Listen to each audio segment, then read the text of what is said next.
That's sort of the story of Edison. How does he resolve that tension between his desire to be an inventor that engages what he would call play, which is figuring out things, and the need for him to create companies, return the profits back into inventing? Thomas Edison is usually remembered for his world-changing inventions, the electric light, the phonograph, and motion pictures. But here in West Orange, New Jersey, he built an entire system to maximize what he loved doing most, solving problems. The books, materials, machine shops, and companies were organized so Edison could move from one invention to the next as efficiently as possible. This wasn't his first famous laboratory. At Menlo Park, Edison had become the wizard by developing a practical incandescent lighting system. But West Orange was larger and more complete, the culmination of everything he had learned in his career, and is maybe the best place in the world to understand how invention during the Industrial Revolution actually worked from start to finish. I wanted to see it for myself, so on a day when the National Historic Park was closed, Archivist Leonard DeGraaf generously gave me a special tour. We're in Edison's library, an office in his West Orange, New Jersey laboratory. The impression that you got when you came into this room is exactly what Edison wanted. The room is deliberately designed to be impressive, to convey to all kinds of different people, investors, business associates, reporters, the public, that Edison was a reliable inventor who had accomplished a lot, basically brands himself. That's a very modern thing. Everything that you see in the room, by the way, is original. This is how it looked? Yes, this is exactly how it looked. It has not been changed. You see all those books? He said, those are my tools. There are about 10,000 volumes. And the books are important in terms of helping Edison with his scientific and technological research. Invention was not a matter of individual genius, but that it was part of a social process. We have a copy of Hermann Helmholtz's book called Sensation of Tone, and there's Edison marginalia all over it, and you could just see Edison learning all about how sound works and behaves and stuff. The fact that he was such a prolific acoustic inventor, given that he was mostly deaf, right, is fascinating. He didn't regard his hearing problems as a handicap because it allowed him to kind of tune out, and focus. He had the capacity to work really long hours, take a cat nap, get up and go back to work. Mrs. Edison didn't like that, so she had the cot put in so that he'd have a place to sleep. He was referred to by some as the apostle of work. He personifies certain values: to be persistent, don't give up. In building these laboratories, what he's doing is creating a physical and social space that he can control and manage, where he has everything that he needs in order to be successful. This is the stockroom. Okay, it's serious. I see barbed wire up there. They're and this is historic, right? This was not a Park Service installation. Everything that you see in there, he had to purchase, and it cost money, and he wanted to keep track of the inventory. And he said that the secret to inventing was to have a big junk pile. A lot of common things, different kinds of woods, chemicals, metals. And then it got a little weird. Dead mouse skin with a head on it. And underneath, dead mouse skin without a head on it. There's abalone shell, there's elk horn, ram's horn, that's baleen. And then there's that piece there, that leathery piece. You want to take a guess what that is? I mean, something skin. Some elephant? Elephant, exactly. I could see the wrinkles. Wow. Yeah, elephant hide. It's a kind of just-in-time approach to invention. To create a self-contained library of materials that you potentially could use. You've got this weird merger of let's just experiment and see how things work, but at the same time, it's operated on business principles. There could be many as 25, 30 people in this room. The machine tools are operated by these two DC motors at the end of the room, connected to main line shafts on either side by the windows. So heavy machine shop doesn't refer to the size or the weight of the machines. It refers to the scale and scope of what you're working on. So In the 1890s, Edison was working on a project to process iron ore in northwestern New Jersey. Huge, up to 6-ton boulders, crush them down to the size of sand, and then use magnets to separate the iron ore. But by the late 1890s, they had discovered huge deposits of really accessible iron ore out in Minnesota that collapsed the market. One of his associates said, "Gee, Mr. Edison, it's a shame you lost all that money." And Edison said, "Yeah, but we had a lot of fun spending it." It wasn't that he cared so much about being rich. He cared about having the resources to do what he wanted to do. Even in failure, Edison learned something. In this case, how to crush, move, and process rock, knowledge he used to start a successful cement business. This is where draftsmen would take the rough sketches and they would produce the precise measure drawings. Each idea had to be drawn, then physically made into a prototype, then engineered into a reproducible product, which still had to survive the market. This grueling, years-long process stopped many inventors. Edison's achievement was figuring out and building a system that kept carrying good ideas through it. He could devote 5, 7, 8, 9, 10 years to let's work out the problems and don't worry about the investors. One invention that shows Edison's patience and vision was his development of storage batteries. The idea of storage batteries was around for a while before Edison started working on it. Storing generated electricity for public use to smooth out what they called load factor. Oh, so even then they're thinking about that. Yes, but he is focused mainly on powering electric vehicles.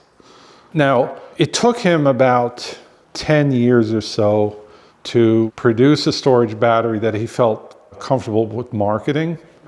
And he was able to do that because he had a diverse business portfolio and he had reliable markets in phonographs and motion pictures. This is the machine that made Edison famous all over the world. Mary had a little lamb, its fleece was white as snow, and everywhere that Mary went, the lamb was sure to go. This was an astonishing invention, a machine that actually could preserve a level of human experience, sound waves, or music, or speech, or birdsong.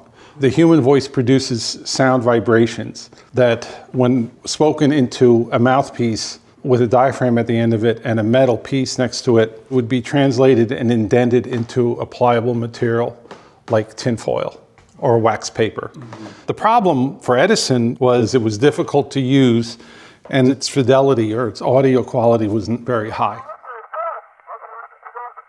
At first, Edison imagined the phonograph as an office dictation machine, but the market pointed somewhere else.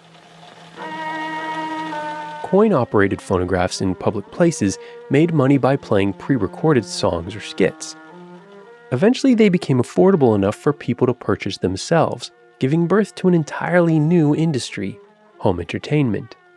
By the early 20th century, Edison's company was not just manufacturing and selling these machines, it was producing the media they played, the songs, performances, and recordings people actually wanted to listen to.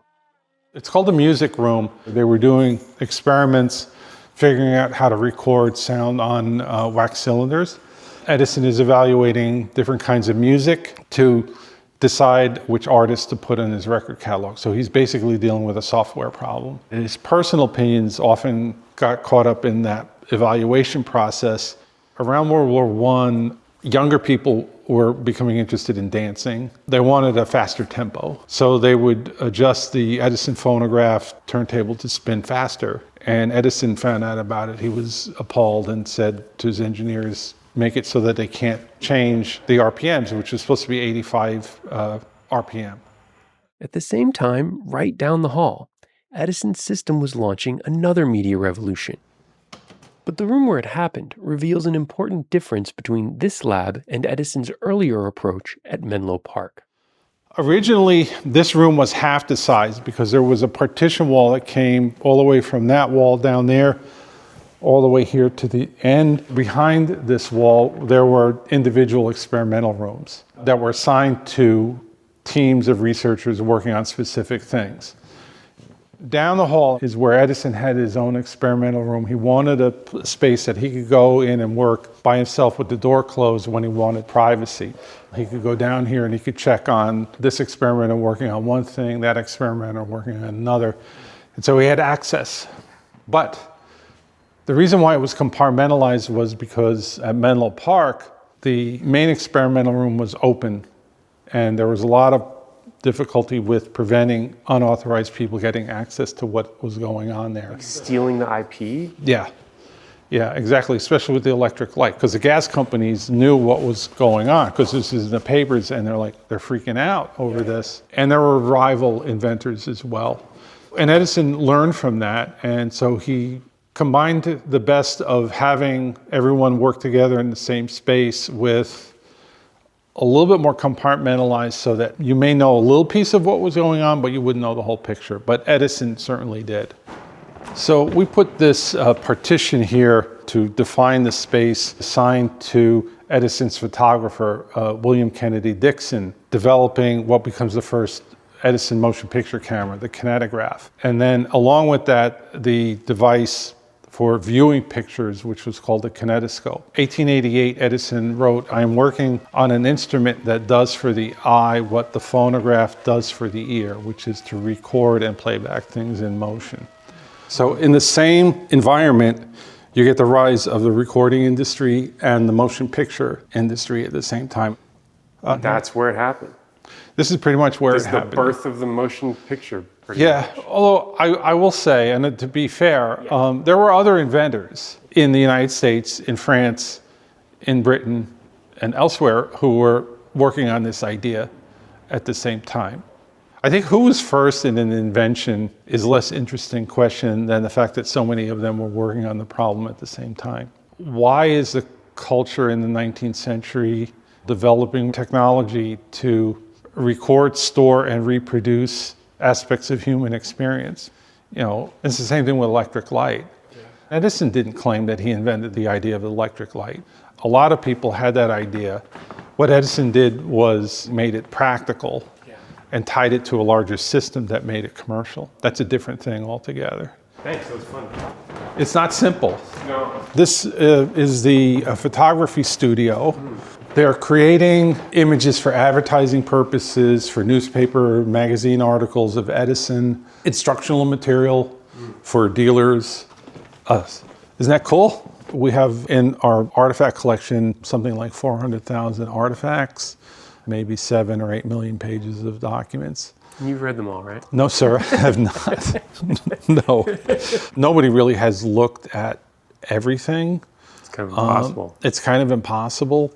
But the great thing about it is that the archival collection that has all the information about what happened here is here, along with the artifacts, which inform the story. We're talking about a big story, but small stories. This is an Edison talking doll. I was going through some lab timesheets, and I saw a timesheet for somebody named Lizzie Carr. The amount was negligible. It was only a couple hours of work, but it said, "Girl talking doll." Lizzie Carr was one of the young women that they hired to make these recordings. And I looked at this timesheet and I thought, she's close to one of the first professional recording artists. All the artists that have come after her, Standing on her shoulder. she's a trailblazer in that. And I thought, this is really cool. That's the magic of, I think, of this place. This is the raw material for how we answer these questions about what happened and what they mean. Oh, that's Edison's marginalia right there. I'm not sure what he's writing about, but we were talking about the instability of human glory. In the late 1920s, Edison was perceived as the heroic inventor of the modern technological order. Now, there's also a lot of people that feel Nikola Tesla is the hero that deserves more credit. You've got this sort of rivalry, and in reality, Edison and Tesla were not enemies and not really rivals. They may have been portrayed that way in the media, but they didn't have a lot of interaction or animosity towards each other over the course of the time that they were sharing the world together. He worked for Edison briefly in 1884 and then went on to other things. They were both brilliant visionaries. Edison comes from rural agricultural background, modest, very little formal education, largely self-taught. Tesla comes from a more cultured urban environment, has more education. The big difference, I think, is Edison was more successful at playing the game of knowing how to operate within a rising industrial capitalist system. But we understand that technology isn't just the result of individual effort. They're all part of the same story. I don't know how to explain it any better than that. That's great. Yeah. That's great. That's a wrap. Okay, great.